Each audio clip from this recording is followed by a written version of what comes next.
What's up guys and welcome. You are watching Fazi Fitness. So guys, channel membership is now live. Link is in the description and the first comment. Do check it out. That would really help support the channel. So I'm sure by now most of you guys have already seen the results of this year's Toronto Pro. So let's just dive right into that. First of all, a big congratulations to Sazan Hiroati for finally winning the first pro show of his career. Yes, this was his first pro win. And the man finally got a well-earned Olympia spot. And yes, this is going to be his Olympia debut this year. So after placing second multiple times this year, behind William Bonac, Regan Grimes, and especially Andrew Jack, and that happened at FIBA Germany, where he was actually leading. After the prejudging, he made such a big statement at that show, that he's getting to that Olympia stage this year, no matter what. And the man did it, on his fifth show of this year. Now, I'm gonna say it was kind of like an upset, because literally nobody thought that Sazan could actually beat Regan, especially after what happened at California Pro a couple of weeks back. And the way Regan was looking leading into the show, no one thought that Saz could beat a bigger and a more aesthetic guy. But it was again one hell of a performance by Sazan Hiroati here. His overall conditioning and the difference in the hardness between him and Regan, especially in those front shots, that was just too much. And just like the New York Pro, this simply wasn't the best of Regan, and it wasn't the best work of his coach Stefan either. I mean, he was sweating while he was on the stage. His legs from the front, they were looking kind of smooth. Plus, on top of that, he had very little detail in the chest and in the delts, especially in comparison to a guy like Sazan. And the fact that his arms, which by the way is something we already know, they are Regan's biggest weakness. And as the show went on, Regan just did not get any better. So combine all that together, his aesthetics and his structure, that simply wasn't enough for the judges to give him the title, despite the fact that he won both the back shots. And I kinda also noticed that he started losing the fullness as the show went on. And we know that is also something that has been a very big issue for Regan. And Sazan got the edge by 1 point during the prejudging as well as during the finals. So in the eyes of the judges, it was a very close show. But if you look at the reactions of the fans and the people out there who saw this show in person, all of them were of the opinion that it was like a slam dunk by Sazan Hiroati. They all had Saz beating him, and that too very convincingly, because gone are the days when a competitor can win both the back shots and based on that, wins the overall show. Because in the past, we saw that happen so many times. Because previously, the back was seen as half of the body, and thus that statement, the shows are won from the back. But in the recent times, they are just 2 shots out of 8 mandatories. Now on to Regan Grimes. He recently made a very big statement after winning California Pro, that realistically speaking, he can be somewhere between 4th and 8th at the Olympia this year. Well, the physique that we saw last night, there is no way that physique is gonna place top 8, or I'm gonna say even top 10 at the Olympia this year. So the question I have for you guys, will Regan ever hit the potential that Jake Cutler and Milos Sarcev and Samir Benut, they always refer to, that he's a Mr. Olympia material, which is something some of us totally disagree with, especially at this point, because the man has taken 2 years off, and that too completely off from competing.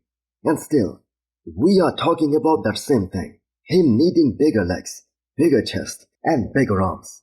So that doubt kind of comes in everybody's mind. How much more time does he need to put on enough muscle, enough mass, to be competitive against guys like Andrew Jack? Or does he even have the genetics to keep on adding more muscle, more mass, and while at the same time staying very aesthetic? Or even just hold on to all that muscle mass while he gets shredded. So just to freshen up your memory, Regan was top 9 at the Olympia a couple of years back. And let me tell you guys who was 9th at the Olympia last year. It was Brendan Curry. And we know Brendan has been looking so goddamn impressive throughout this year. The way he showed up at the Arnold, Ohio this year, that was simply amazing. So a whole lot of work needs to be done for Regan to make an impact at the Olympia this year. And let me paint a picture for you guys. Nick, Hardy, Garrick and Samson. Those right there are your potential top 4. Then we have Martin and Andrew Jack. And after that, we have Brandon Curry, William Bonac, Sazan Hiroati, Tonio Burton, Rafael Brandel, possibly Beros Tabani. And we have to keep in mind, all these guys, they are fighting for that one spot, 7th. So, for Regan to even place top 9 again, he's gonna have to show up a lot better than this. And most importantly for him and Stefan, they have to figure out a way where Regan stays very hard and also very full throughout the show. Now that being said, what are the chances of Regan doing this upcoming Dubai Pro? Well, I'm gonna say at this point, not a lot. But Sazan Hiroati on the other hand, he will most probably do this upcoming Emperor Classic Spain, which is happening next weekend. And there are some chances that he might do Dubai Pro as well. Because the upcoming Emperor Classic Spain, that was originally on Sazan's schedule, and he has already committed to that show. So what are your thoughts on the outcome of this show? Do you guys agree that Sazan 100% deserved this one? So one of the biggest surprise of this show, that was our Janicki, the man who is a very famous Instagram influencer and a YouTuber. But at this point, the man is also an IFBB Pro. And what a great showing for him on his pro debut at this year's Toronto Pro. The man finished top 4 against some of the veterans of the game. And that is something to be really proud of.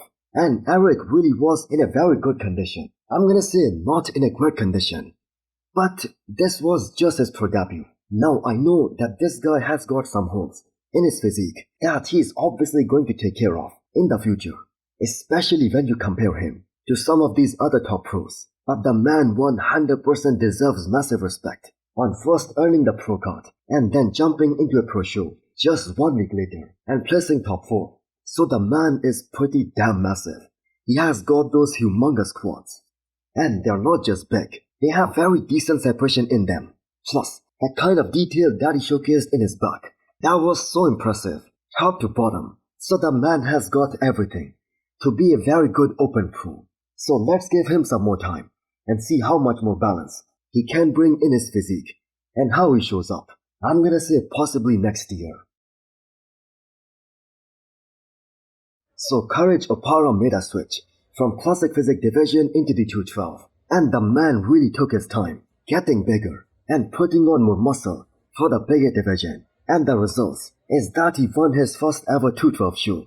And that too against a guy like Cody Probot, who has been competing in this division for many years now. And he's a big name in the 212 and not a surprise at all because Courage has got those crazy genetic gifts even when he was competing in Classic Physique. But his physique fits here even better. This is a much bigger version of Courage Opara, and the man was weighing above 200 pounds on the stage. So there are some qualities in his physique which are very similar to the 212 Olympia champion Keon. Small waist, big sweeping quads, great overall development from the back, and I'm gonna say all he needs at this point is more legs. So congratulations to Courage, as he will be an awesome addition to this year's 212 Olympia lineup.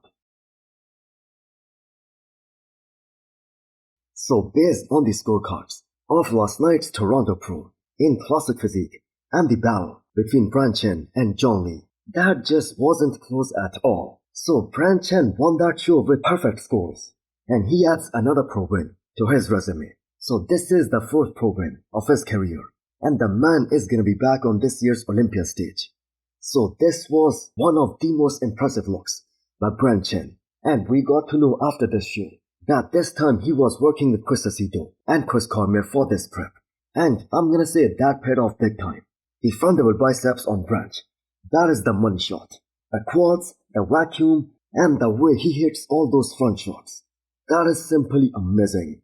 It is probably one of the most classic looking physique out there right now in the entire division. So I'm gonna say at this point, he just needs to bring up his back, and that is that one area which is still lacking. And that too so much even after so many years. So, we do not know whether that is even possible for him.